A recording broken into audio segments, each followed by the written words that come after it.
আচ্ছা গুরুদেব, মকর সংক্রান্তি কি? খুব ভালো প্রশ্ন করেছ।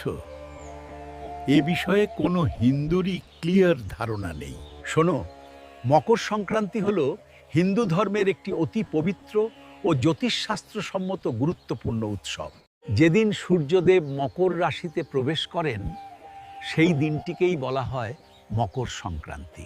এই দিনে সূর্য উত্তরায়ণে প্রবেশ করেন সৌগাঢ়, অর্থাৎ দক্ষিণ দিক থেকে উত্তর দিকে যাত্রা শুরু করেন। সাধারণত প্রতি বছর 14 বা 15 জানুয়ারি মকর সংক্রান্তি হয়। কিন্তু গুরুদেব, এর গুরুত্ব কি?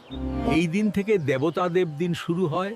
শাস্ত্রে বলা হয়েছে উত্তরায়ণ দেবানাং দক্ষিণায়ন পিতৃনাম, অর্থাৎ উত্তরায়ণ দেবলোকের দিন, দক্ষিণায়ন পিতৃলোকের দিন।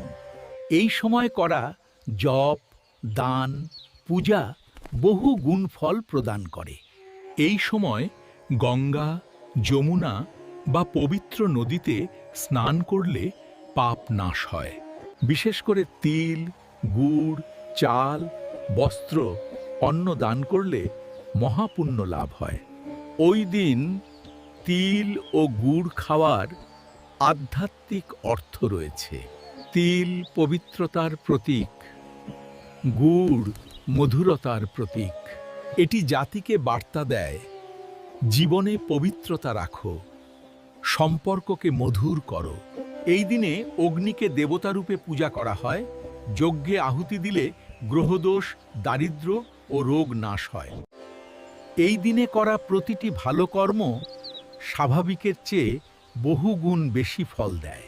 ফসল কাটার উৎসব হিসাবেও মকর সংক্রান্তি উদযাপিত হয়। তাই এটি কৃতজ্ঞতা ও সমৃদ্ধির উৎসব। মকর সংক্রান্তি শুধু একটি উৎসব নয়, এটি নতুন আলোর, নতুন জীবনের, নতুন সৌভাগ্যের দ্বার খুলে দেয়।